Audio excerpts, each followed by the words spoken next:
Greetings, YouTube, friends, subscribers, colleagues, scientists, like minded, all those on the greater endeavor for the greater good of humanity. Here we are. Today it is Tuesday, August the 11th. It's 11:30 p.m. Central Standard Time. All right.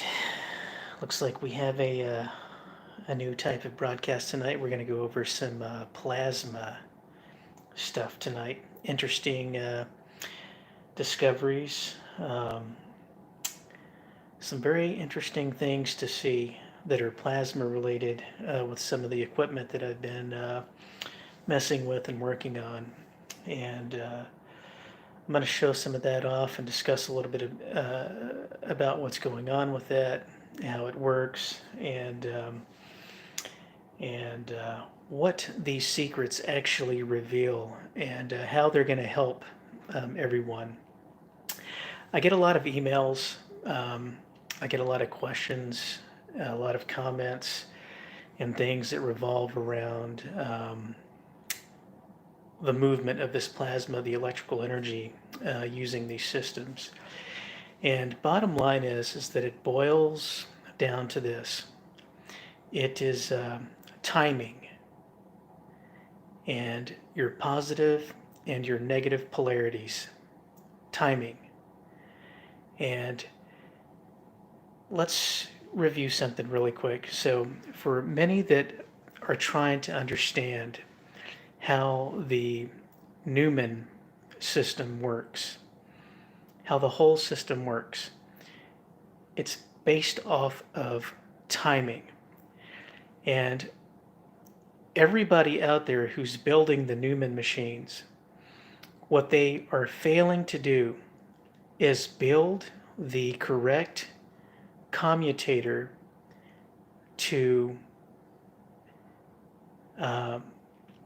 perform mechanical timing sequence, just like the engine of a car. You need proper timing in order to get the crankshaft of the engine to do one revolution with a minimal amount of a gas mixture to propel the car forward and get it to move at a substantial rate of speed. Electrical plasma energy is the exact same thing as the gasoline in your car, only it's electrical by nature. So, how do we prove these concepts? The concepts that everybody right now continues to miss over and over and over again. Maybe that's my role in this game, this madness of trying to help many achieve an objective to building these phenomenal machines and getting over the hurdle of the enslavement, the electrical energy enslavement that we are all experiencing. Now, I'm under all kinds of health attacks at times, and I've spent a great deal of time trying to recover from some things that have been going on. And it wouldn't surprise me that the more I continue to discuss this stuff, that more things may continue to happen. But you know what? Look at everything that's going on. Look at COVID. Look at nobody's going anywhere. The whole situation that we're in. Look at everything that's unfolding around the entire world right now. It's an utter chaos. So what does it matter if I come out here and share everything with the world about these advanced, high-tech plasma machines that can produce large amounts of energy? Everybody in the world can build and produce these. We're in 2020, and we have excelled in technology. It's just that not everybody understands or can understand some of this technology, because really, to be quite honest, there's not a lot of people out there that can teach this technology or who are teaching this technology. And some of the indoctrination runs so high that um, some people just can't get over the hump to understand how some of this stuff works. But I'm going to just continue to try to do some of these videos and simplify the things that I feel everybody will always continue to miss. Because if you look back when I first came to the table with all of this energy information, and it's been quite a long time, we're talking many years, um, and you look at, if you, let's just say you go back all the way to 2010 or 2009, and you try to look at when people were trying to jump on the curve to understand some of this technology, they had a perception about how they felt it should work and how the laws of physics and everything else should apply to these quantum machines and plasma tech in order to make all of them work. And you will see that between then and now, still, nobody has achieved an ounce or a shred of breaking anyone out of our civilization, out of these electrical enslavement chains that we've all been in for quite some time. But we've had guys, many guys in the free energy districts and sectors come forward with lots of amazing technology. The patent system will always fail if anybody tries to make anything that provides electrical over unity, perpetual motion. And that is the number one reason why lots and lots of people failed in this endeavor, because of that one notion alone. So most people, they can't put their money where their mouth is, but guys like Joseph Newman and many others did. And you know, for those of you that do know me, you know that I am sitting on historical records. Okay, the type of stuff that people want to get rid of, burn, delete, erase, and not share with the world, because they want to rewrite their own history and control the narrative. So, but you have to be really appreciative that there really are some people out here, like myself, that want to come to the table and actually share knowledge and secrets and things that should help people. Now, a lot of people want to get rich and they want to build empires and do crazy stuff. Okay, as you know, I haven't asked for money or support or any of that stuff, because we have to work together. And there's too many people that want to shame anybody that's, first of all, trying to, who could be credible, who want to make some type of cash flow to support the cause, right?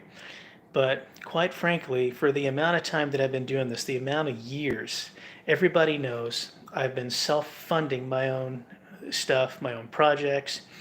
And when I run across people out there in the field who can benefit the cause of sharing this information and technology with everybody, I try to seek them out and acquire some things to modify and enhance certain areas of the plasma related machines to show everybody some of this technology, or what they may be missing, or how to change your mindset and think about how some of this stuff works. Now, getting right down to the extreme basics, it's all about harvesting lightning. Now, lightning is the plasma. And Anybody that's been working with it for quite a long time should know that even though today you can think that current is what moves a lot of mass, it's not the way to actually think about all of this stuff. Um, I would strongly advise, doing some more research into guys like Dr. Roger Hastings and several others. In fact, there are so many that have published information inside of that Joseph Newman 8th edition book, and that have testified, that have done all of the math, done all of the physics, all of the equations, and have also been at the helm of these types of plasma machines. So today, I have a lot of experience with this stuff, and I really understand how this stuff works. So I'm going to try to just put the key points into perspective for many of the electrical engineers out there, and hopefully, they can understand what I'm going to try to say and convey, which I honestly think that they will. And then for the younger generation who may be on an endeavor to be looking at electrical engineering themselves. But the number one goal is to do, let's just equate apples to apples here. The number one goal in the game is to be able to have unlimited energy and be able to use that uh, in something to perform an action. And that could be heating, cooling, driving, traveling, flying planes, whatever, military. I mean, it doesn't matter. The point is it's to perform an action that could benefit humanity or a civilization. And what is the simplest thing to look at that is the most powerfulest thing to harness in the world? It's plasma. The electrical plasma contains so much power in one lightning bolt that it can literally move things of great mass. Now, if you look up how much energy is stored in one lightning bolt, it's a lot. It's a lot of energy. Just think of like 100,000 volts of electricity. Okay, look at your basic stuff. Like, how does all of this energy get stored? It gets stored in capacitors, right? And then what does the capacitor and the resistor relationship and all those things do? It creates a timing effect. And that's why you have various sizes of capacitors and resistors in order to create oscillations, which are timing slots to move volumes of energy. So, with these plasma machines, once you discover how to harness this power, then you can start storing them in what we would consider, like in modern day cars, would be like a gas tank. But these gas tanks would be like huge storage reserves, like capacitors or capacitor banks or ultracapacitors, things that can really take in large volumes of electrical energy and then apply them to something later that may be mechanical by nature, like a motor or an engine, and then get it to start moving or even hover or fly or do things of that matter. And so but now that you understand what I'm trying to convey on the plasma side, now let's look at what every electrical engineer is chasing after, and that is the secret to all this perpetual motion, right? And harvesting this energy and storing it. The secret to these 0 point energy machines, okay, is being able to tap the 0 point. And every person that is inventing a magnetic machine, a magnetic plasma machine, for those that have achieved the success, and there are many that have, you just don't hear about a lot of these individuals because most of these devices are going towards government or, your underground safe havens, the things where it's going to benefit somebody else outside of the normal civilization. But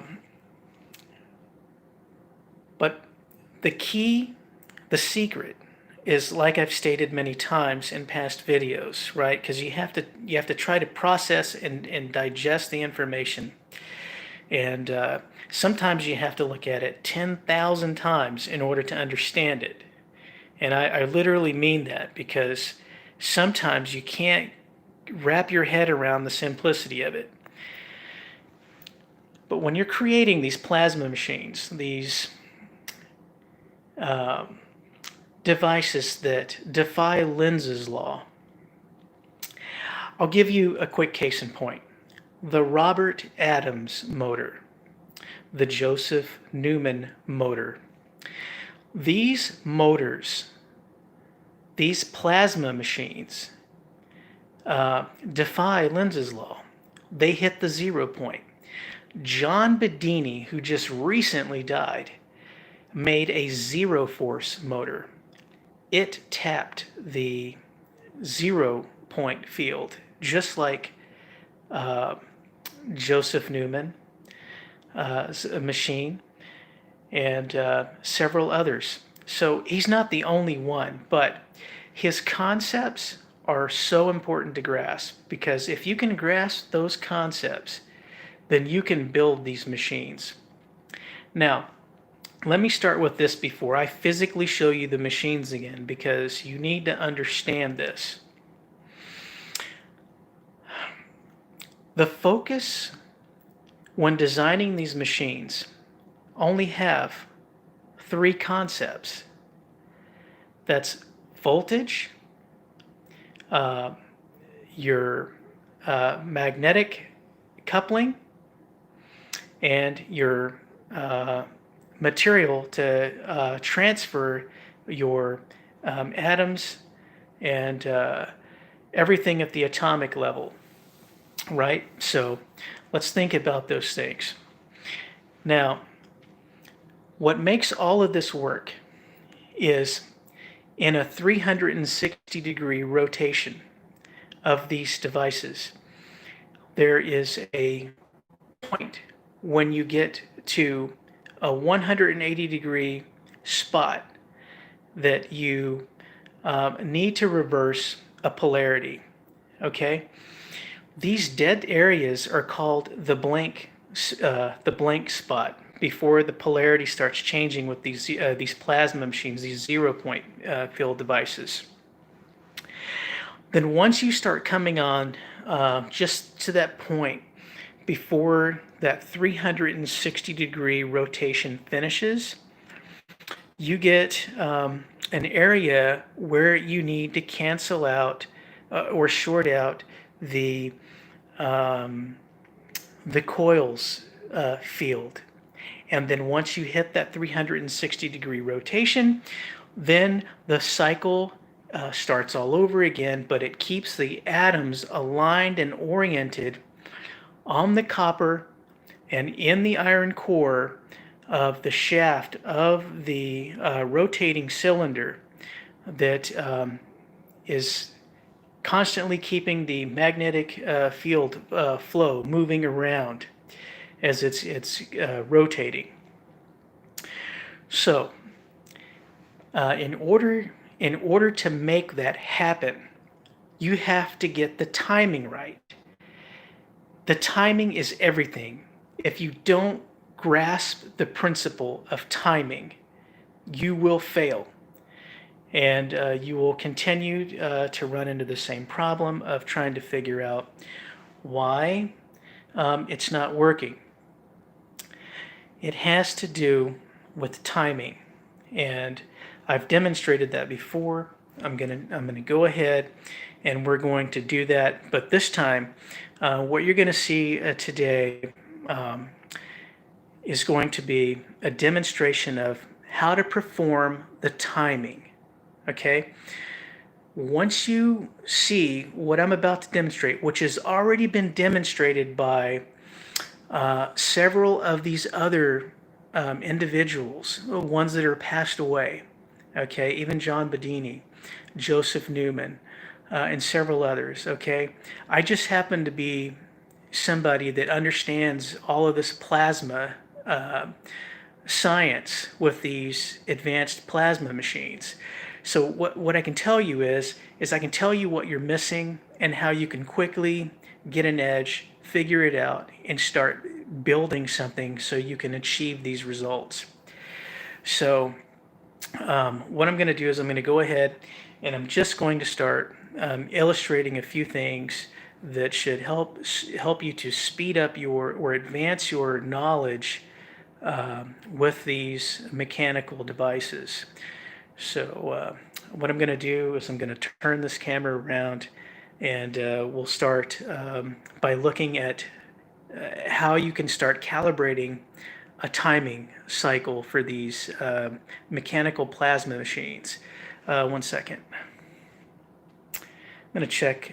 I saw a comment come up here real quick. Let me check it out real quick. Nope. Okay.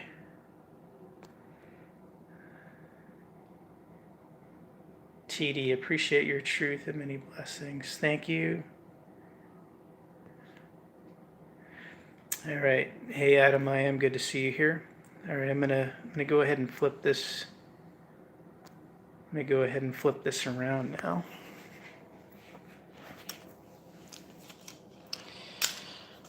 All right, so what we have here is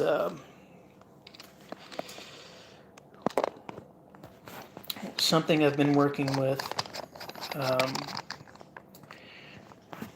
another gentleman, which I'm not sure, he may not want his name revealed just yet, but he knows that I'm re-engineering some components of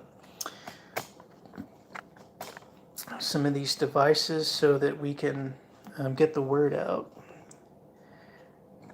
Not sure what's happening here. Trying to get this camera stable here. Hang tight. All right. So let me go to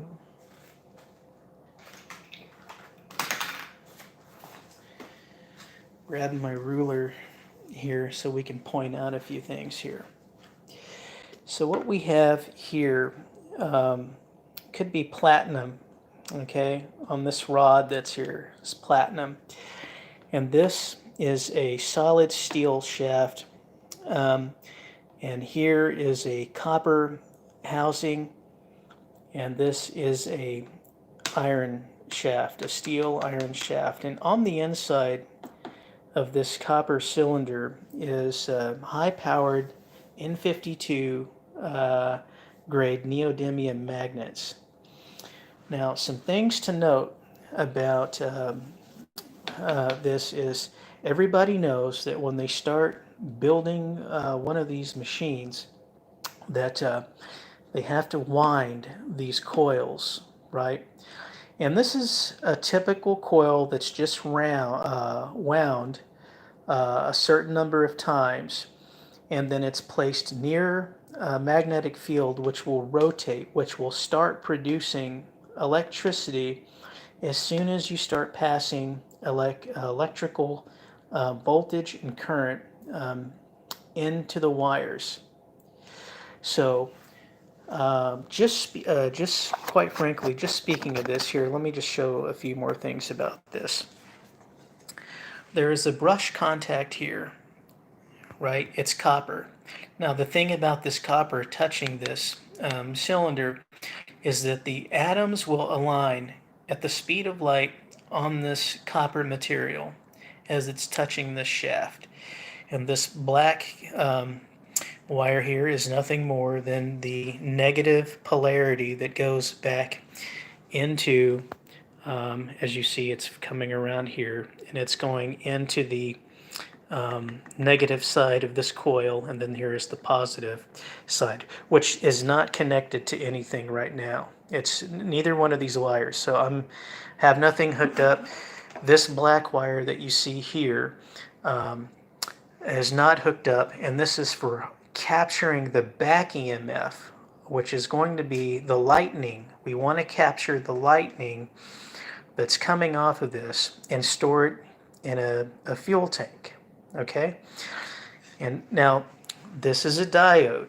This diode here is what is going to capture a large portion of the back EMF. And it'll come through the positive side and flow into a storage tank. Now, if you want to know what that storage tank looks like, it's a capacitor, and this is what the capacitor looks like. Now, you can use any large size capacitor, but if you want to know what this capacitor is right now, it is a 110 volt to 125 volts AC, 440 microfarad. All right, and let's say AC capacitor. And this is what it looks like. And I have a 110 volt bulb across the two terminals. And I don't have it hooked up, but I'm going to hook it up. I'm going to show you this, but the demonstration right now is going to be timing, because the timing is the secret. And I'm going to say that over and over again because every single person that builds one of the Joseph Newman machines, the John Bedini machines, right? They're using quite simply a break in the circuit, and they're not doing timing. In fact, they're not even following the design of the commutators, the mechanical switching action. And let me put some emphasis on this, okay? These commutators, they are so important later. So getting back to where we are with the machine here, because I don't want to lose sight on this, because I'm going to have to break this up into many segments because it's a learning process. And the attention span of many will not be that great for such a huge project like this in understanding. So let's talk about timing. So notice I have nothing hooked up right now. I'm going to just take this off because this would be harnessing the electricity. Now this is a 12 volt battery. Let me just move this back here. I'm just going to show this to you guys really quick here.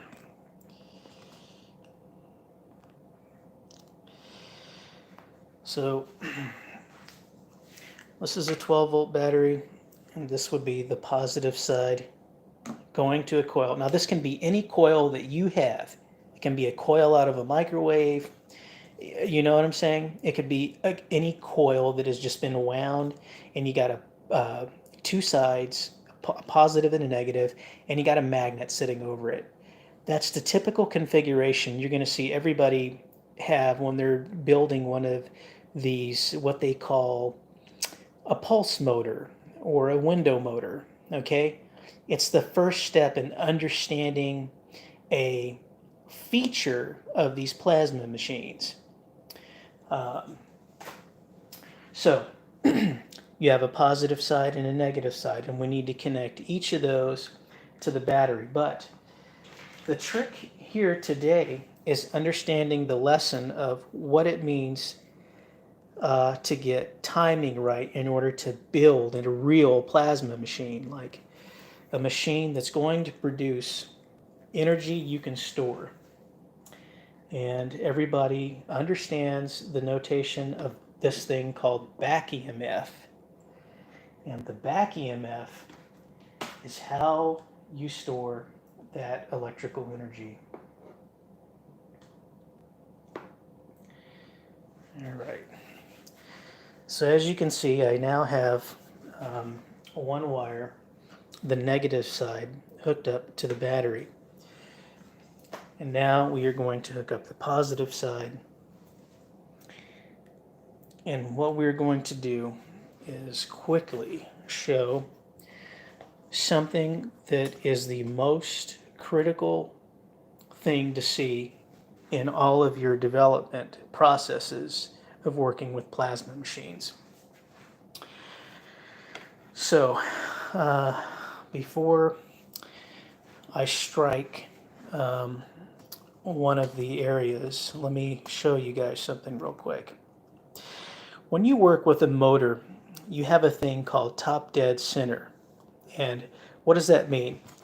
Okay, well, with an electrical engine, it means that it's the part where all of the pistons are lined up flat across the top of the motor in the order that they have to be fired in order to get the motor to move correctly and burn its fuel correctly and to get the maximum efficiency and to go as fast as it can go when the timing is perfect. Okay, now that principle applies right here. In order to build like a miniature reactor, you need to understand that principle alone, timing. Now, how does top dead center apply to, you know,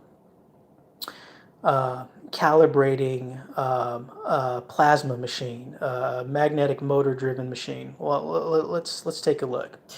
As you notice, I have a line drawn at the top here, okay? That's because I had to find the place where I get one full rotation, one full, see how it just rolled around? Where I get one full rotation on this mass, okay? So as soon as I tap this mass right here, one small tap will send this shaft flying around.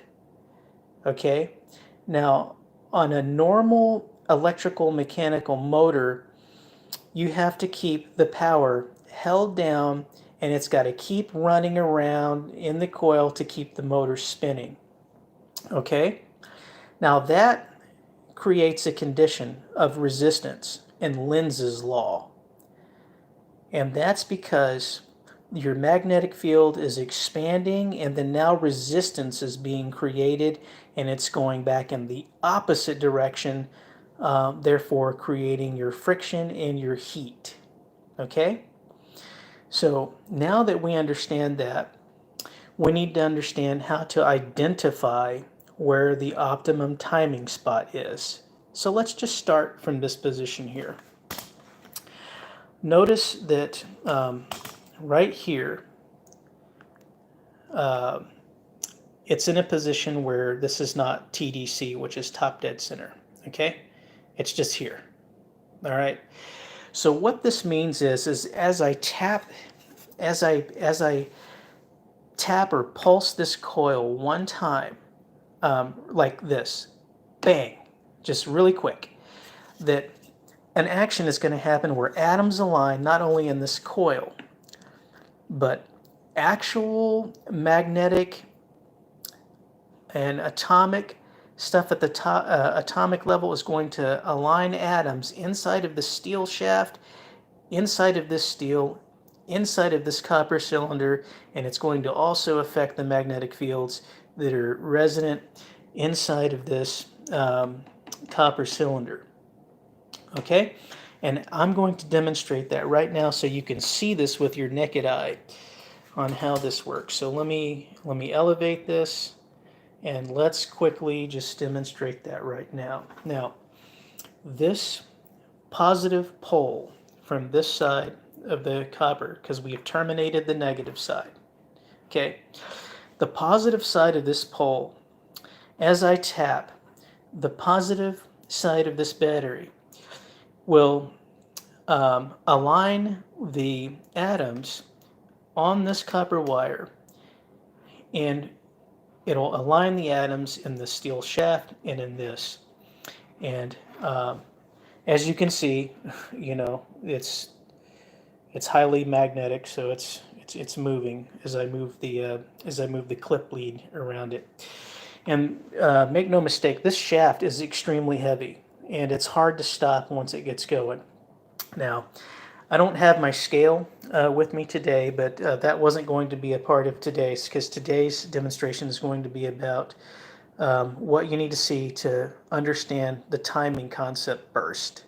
Okay, this is one of the most major and important secrets into unlocking these plasma machines. Okay, is understanding how to calibrate and time them.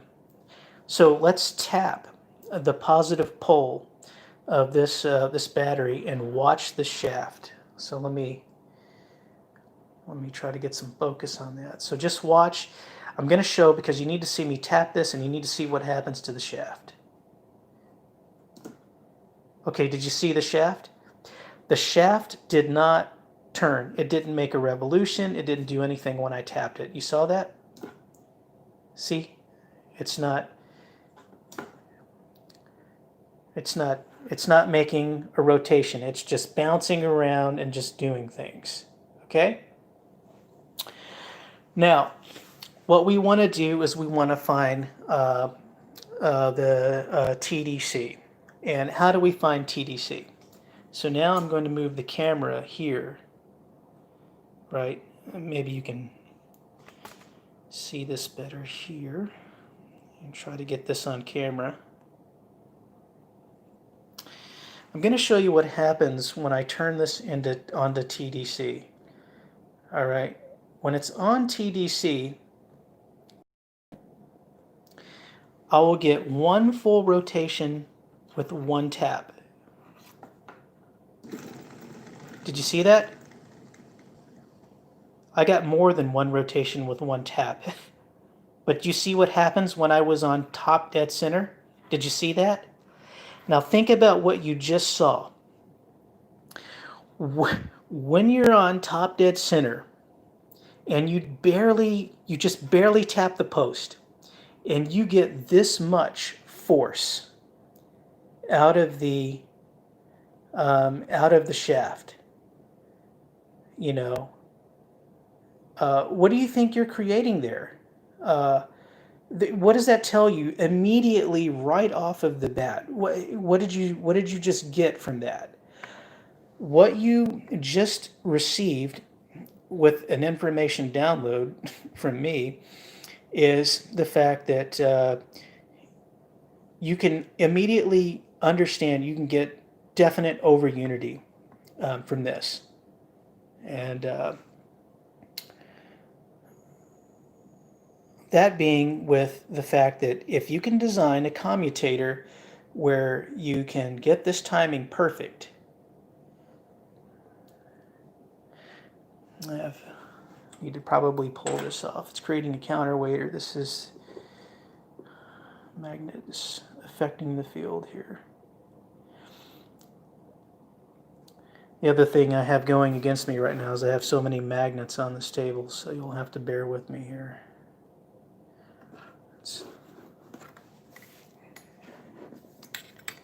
Trying to keep this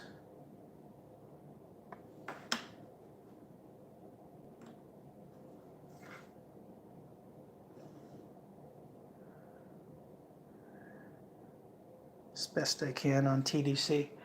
Okay, so here we go. I'm going to tap it again. Here we go. I'm going to tap, and then you're going to see it go flying. See that? Let me get it on TDC again. Okay, it's on TDC. Try to get this up here one more time, and you're going to see me tap. Okay? See that? Went more than one full rotation. Okay. I think you should get what I'm displaying at this point. So quick tap.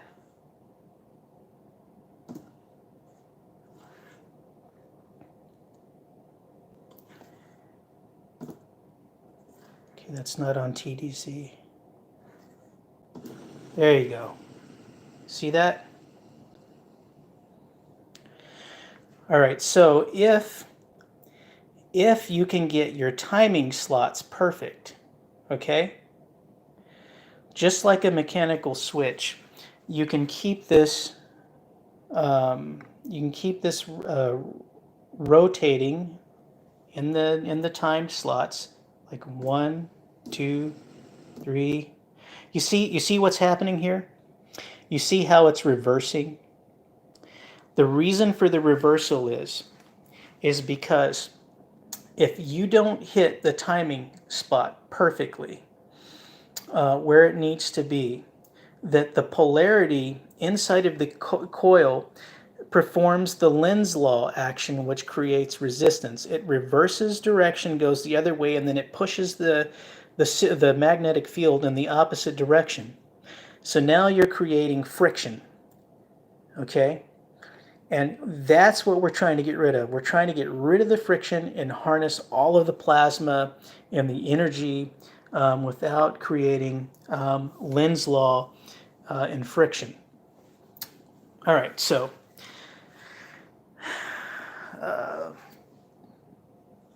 now that you have seen how to calibrate that,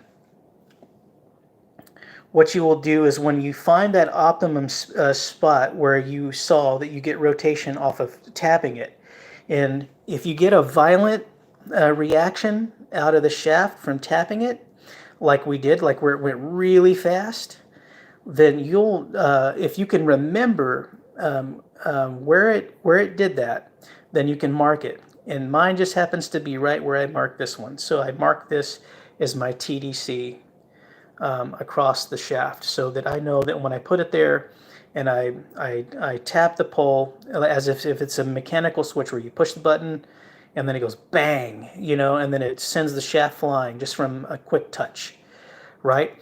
That I know that that's going to be my first timing slot.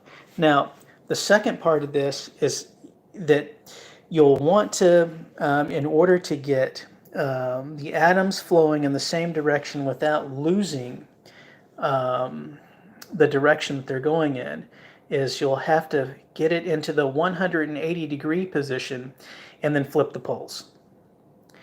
Now, a lot of you may be scratching your head, but you'll have to just take my word for that for the time being, because we're not going to do a segment tonight where we get into that on the commutators, okay? But if you can grasp and wrap your head around reversing the poles at 180 degrees and keep the electrons aligned in the iron and on the copper, that you can keep them flowing in the same direction without creating Lenz's law and friction back into the coil. So what I wanted to demonstrate next is how we can actually connect to get the actual, what some would call pulses, okay? So let me show a couple of things before we demonstrate this really quick. You'll notice that in the shaft, the steel shaft, that there are circular grooves in here. Now you may be wondering what these are. Well, let me explain that. With this platinum, okay, the platinum plasma interrupter will be connected, and it will be touching. Let me just adjust this here, just so you can get some more view on that. The platinum will touch the shaft, and as it rotates, it will make connections in the proper timing spots. interrupting the plasma flow, realigning the atoms um, uh, within the shaft, traveling back through, creating the back EMF, and I'm gonna show all of that right now, so you've at least seen it once. And then it's going to go back into the storage tank. And as the storage tank is filling up from the back EMF, it's going to then power this bulb. And then even when you have disconnected the circuit, this bulb will remain lit for a short period of time. Okay. Now, I discovered something new today and about this capacitor. And I really wanted to show this so that some of you may want to check into this yourself. But let me do something really quick.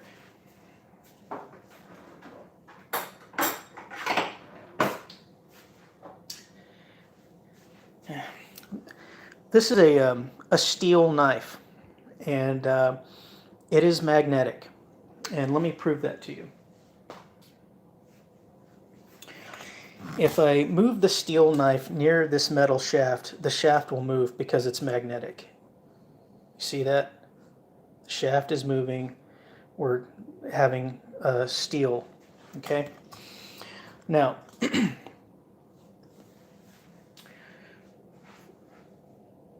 this is somehow magnetized, but it's not magnetic.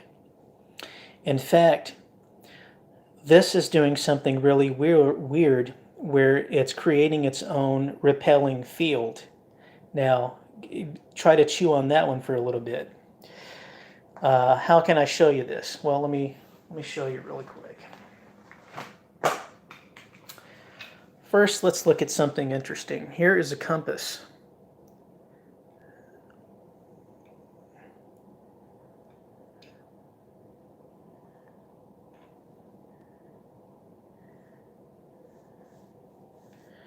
I'm going to probably have to do this here. Hang on one second.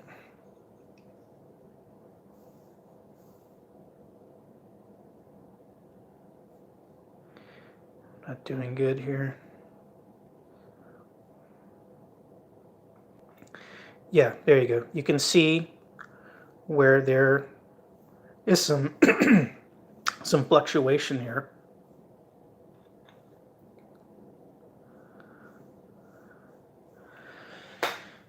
That one's not too good. Let me get this military compass here. Hold on one second. Let's try this one. Let me see if I can get the best.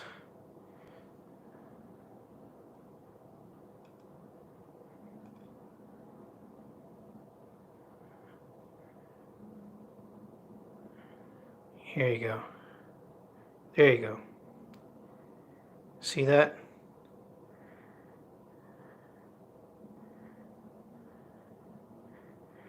All right, so there's some type of magnetic property in that capacitor. Now watch this. This capacitor, let me just get this up to TDC. This capacitor is going to repel this shaft.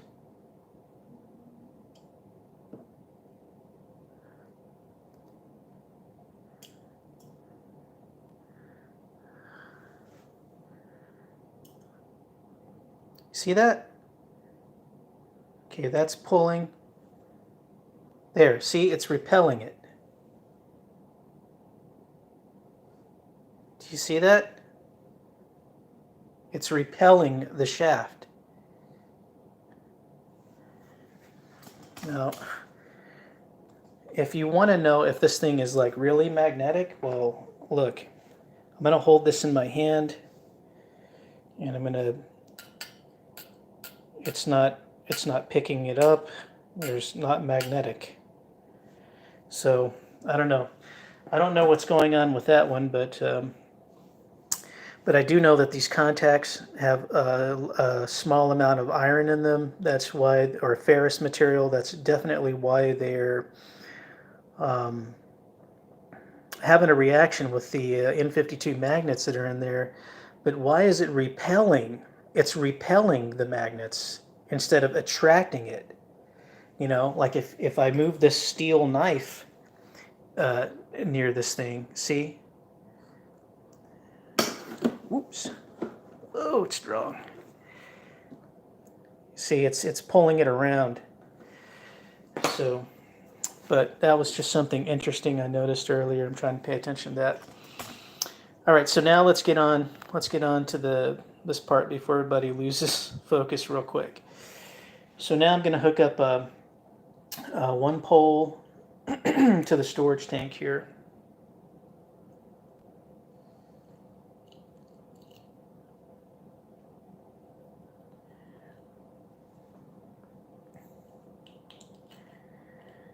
All right. And here is the second pole.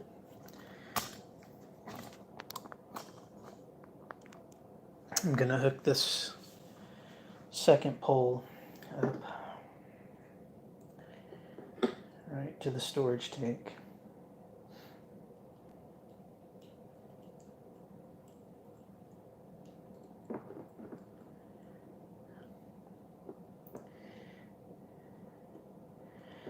All right, so now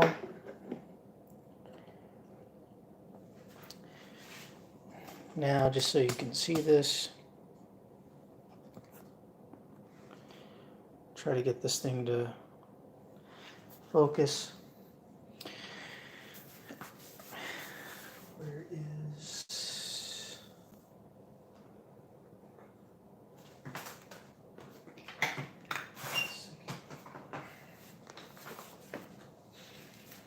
All right, so now we have the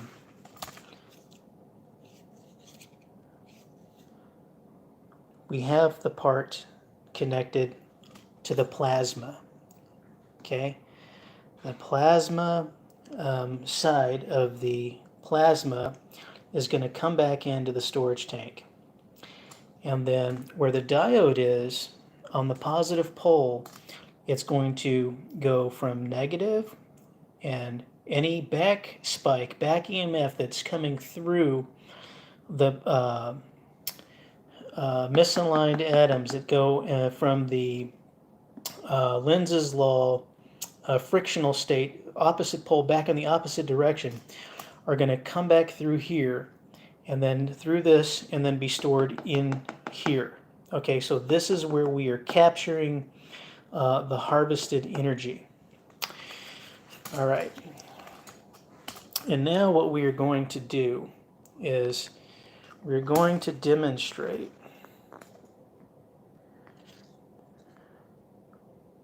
really quick how this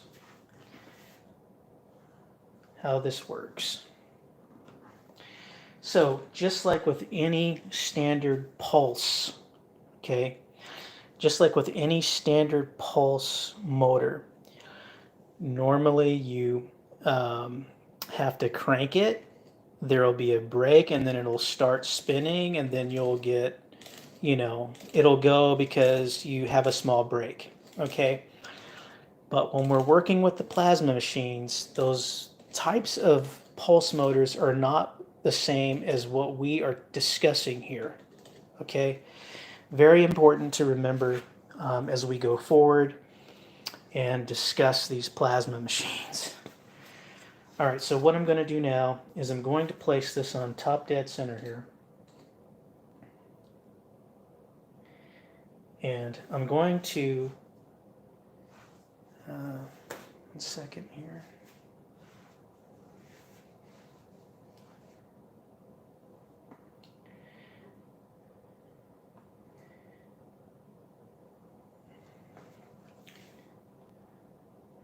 I'm going to tap this, and you'll see what happened.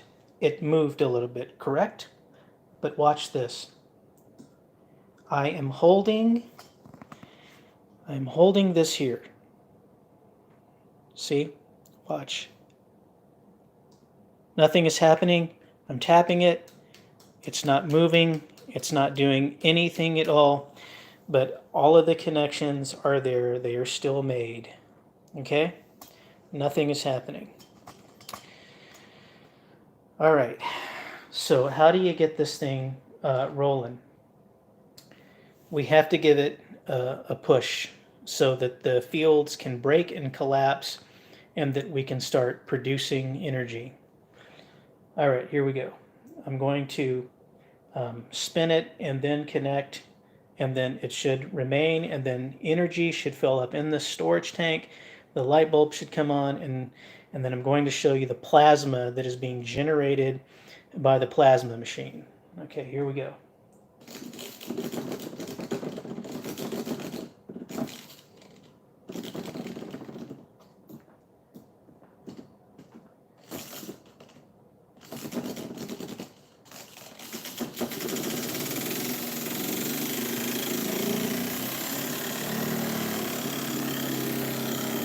All right, here we are. We should see that bulb come on as soon as we have a charge.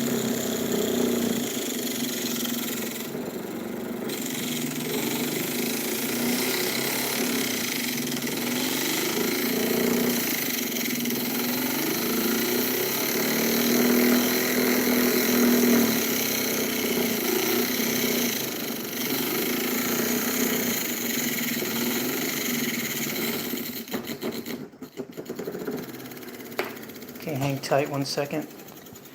I think one of the cables are loose on the tank here. Hold on. Yeah, it's loose. 1 second.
All right, we're going to restart it again.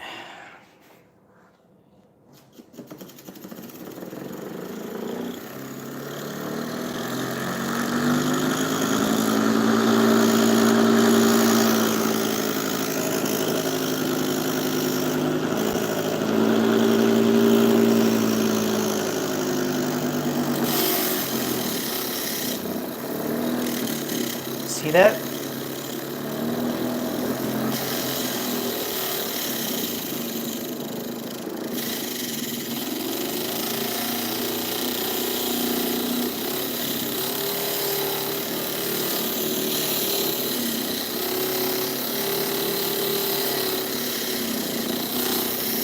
You're probably wondering why.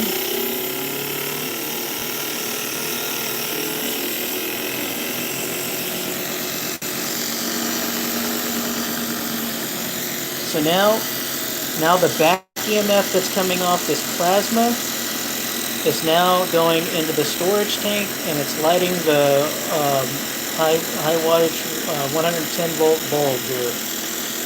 And as you can see, it's burning pretty bright, and we've got a pretty good arc going there.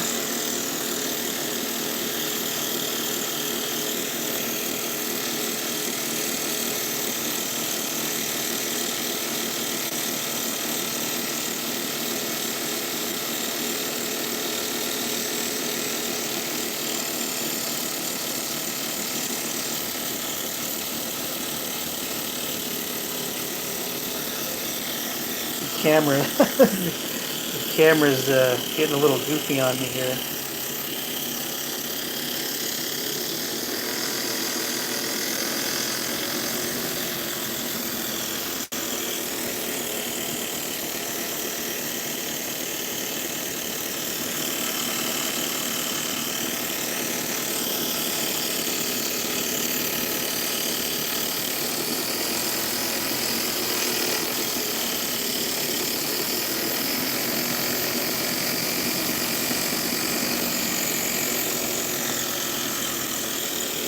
All right, so now you're probably going to say, okay, well, what happens when you disconnect? You disconnect this, okay? Disconnecting the power supply now, and then watch the bulb.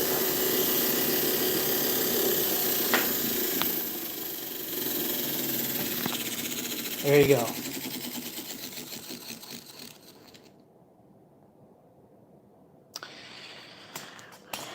All right. So what we just witnessed was plasma in action. That is straight up plasma. That's arc reaction and storage. Going back, 1 second. God, man, this camera is just not any good today. Yeah, so what we just witnessed was plasma in action, and we're storing it in a storage tank. And this is only the first part of what everyone should understand in order to generate plasma and store it. And as you were just seeing, there was huge arcs. Now, we have a loss because of we don't have enough commutative spacing out, and then there is still more slots of timing that need to be added to capture all of that. So if you can imagine what will happen as you start building the timing slots on the commutator, the mechanical one. Don't think about transistors. Let's try thinking more about mechanical switching right now, because everybody knows that they try to show this demonstration all the time in physics. A mechanical switch, a battery, you hook up a load into the circuit, it charges up the magnetic field, then you push the button, and then it cuts off the current flow, and then the magnetic field that has been generated in the coil of wire collapses back onto itself, creating a huge amount of back EMF and then lighting up a light bulb. And that is a lot of current, a lot of power, a lot of unused electricity that is being lost. That, in this terms, is plasma loss. So, in order for us to capture those losses, we need to design an effective and well-timed mechanical commutator.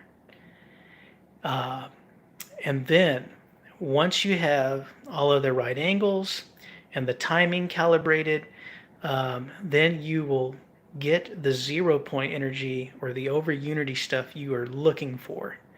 You will find it, it's there, and this is the way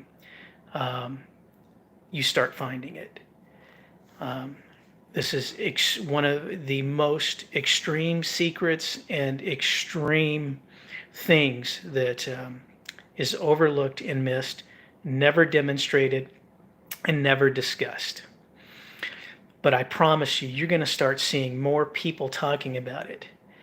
But if you came here and you saw this and it benefited you, let me know. I'm greatly interested in knowing how you advance, or how your position is, political or not. there's no shame in learning something from other people on the internet. Um, some are just too buried in their fame and fortune to really try to help others, and that's sad.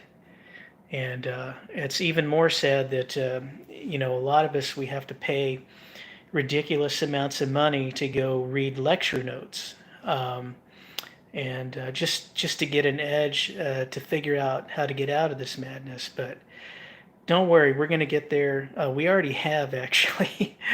I know you. It's hard. It's hard to believe that, but we have already achieved the victory. Just many just don't know it yet because they haven't seen it, uh, and we're going to get there.